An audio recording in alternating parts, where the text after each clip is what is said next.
gosh, it's really coming down outside. I thought I might drown. Baby? Where are you?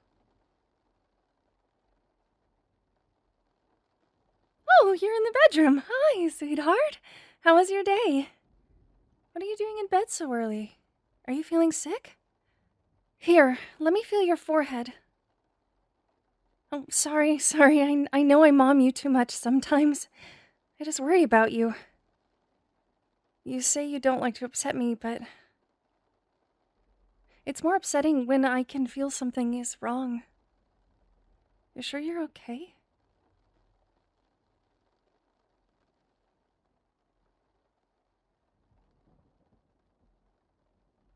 Okay. Well, then I'm gonna go put away my stuff, I guess.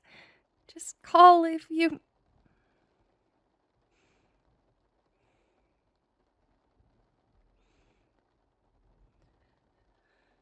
I can't walk away. I'm sorry.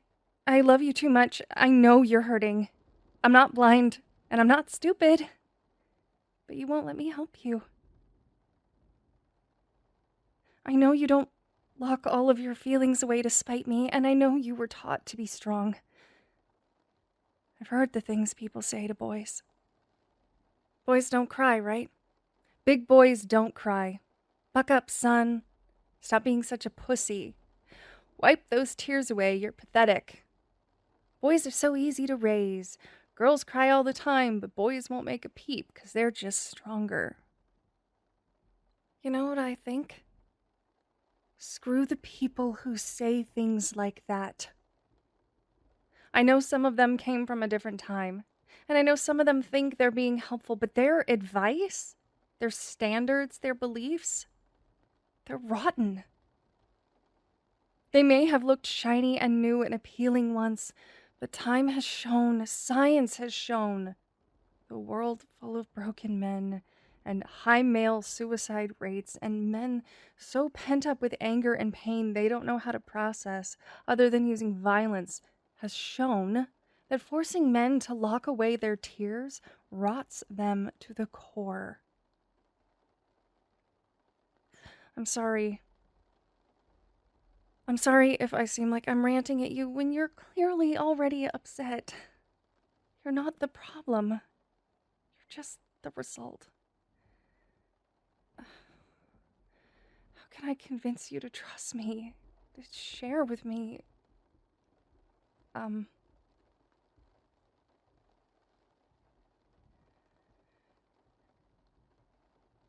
know men, generally, throughout history, have been asked to face terrible things to protect the ones they love. If I went to war to protect you, I know I'd come back with an invisible clamp on my heart. Because when life is gritty and dangerous, you don't always have time to process emotional reactions. In times of danger, a level head can keep yourself and others alive. It's biology. The brain shuts that stuff down for survival. But when you lock those things away, they don't just vanish.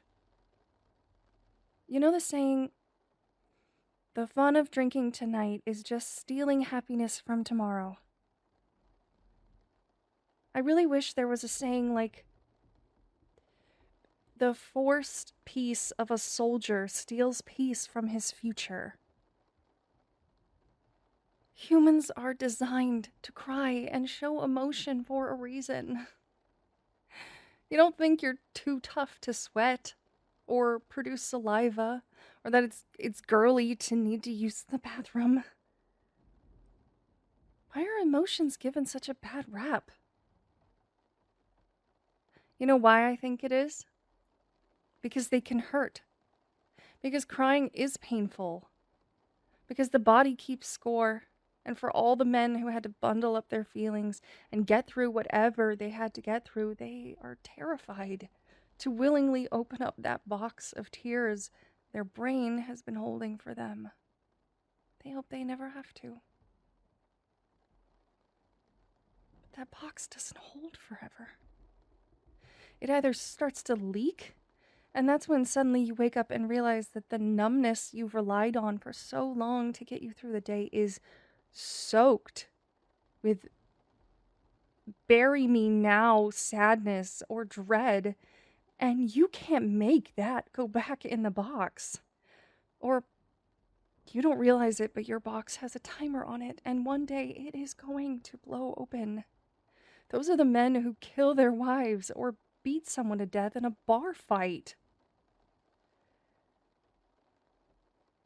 You know, every man I've ever known who doesn't, like, regularly express his emotions in a positive way, like how my dad has a bad day at work and just sobs watching Good Will Hunting, they've told me in passing that they always have this anger inside of them. Like a little bit of rage. They always laugh it off and blame it on testosterone, but baby, that's not normal. Anger is your body's way of saying, hey, we're being mistreated. To feel anger at someone who just hit your car makes sense, but to just feel directionless anger inside you?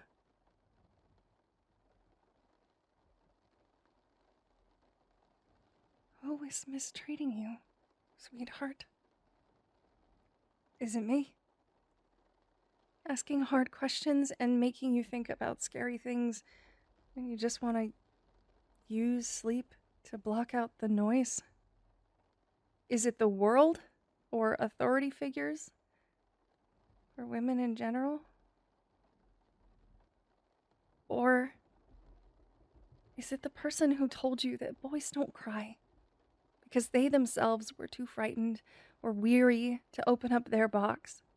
And seeing you carefree without a shred of baggage left them so overwhelmed with envy and rage that they had to snuff you out.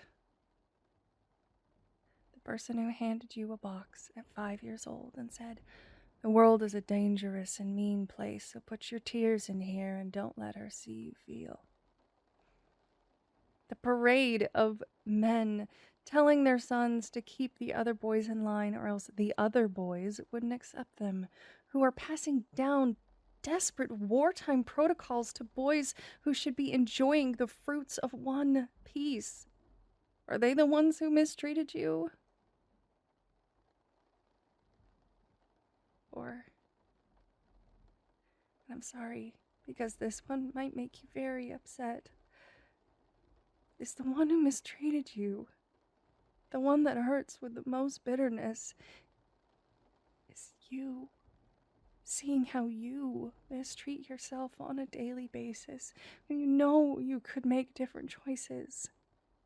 When you know being told not to cry is bull, but you still tuck your tears away and wear the muzzle. You're very kind. You never yell at me for crying. And I've never seen you act like the other men who don't care. I know that on some level you believe that releasing your emotions is healthy, but maybe you feel you're in too deep. You've shoved everything down for too long. You wouldn't even know how to cry. Now you're the one afraid to open your box. But you don't have to be afraid. Just like the habit of working out every day or anything that takes feeling uncomfortable to improve, it gets better. And you won't be alone. There are so many people, not just me, who see the horrible mistruths men are being fed from a young age by those who don't know any better, or even some that do. I've seen forums and things online, some are even anonymous, for men to just hash it out with other guys about what makes them feel unstable or angry or like they can't cry when they want to. One of them was called Human, Humen, I think. You don't have to be ashamed to want me to hold you or to talk with others. The most notable men in history warriors and kings, Achilles, Jesus, and many men in the Bible actually wept openly and without fear in public, because it wasn't a weak or a woman's thing, it was a human thing. It's just how you wash away the bad stuff rather than holding on to it. Think about it. Why is it that after a big storm or a strong wind, you see all these trees ripped out of the ground and broken? Mighty oaks and tall pines toppled, but the willow is often still standing. The weeping willow outlasts in the end because it's flexible enough to know when to bend. I always thought that was interesting. Part of why it's my favorite tree. I know that was all a lot, but I just want nothing more than for you to soak my shoulder with tears. I want to open that box with you and go through everything you felt you had to hide in there, one at a time, at a pace that is healthy and manageable and respectful of this body you so willingly use to protect me. Because we're a team. When I look at a man who doesn't know how to cry, who rejects feelings at all, I don't see strength. I'm sorry. It's more like watching someone at the gym lifting heavy weights with terrible form. You know they're destroying their body. I don't want to watch you destroy your body anymore. When it's as simple as letting me be Big Spoon right now and holding you until you fall asleep. Tears are not the enemy, and neither am I. So please, let yourself feel a little at a time with me, and together we'll discover what true strength looks like.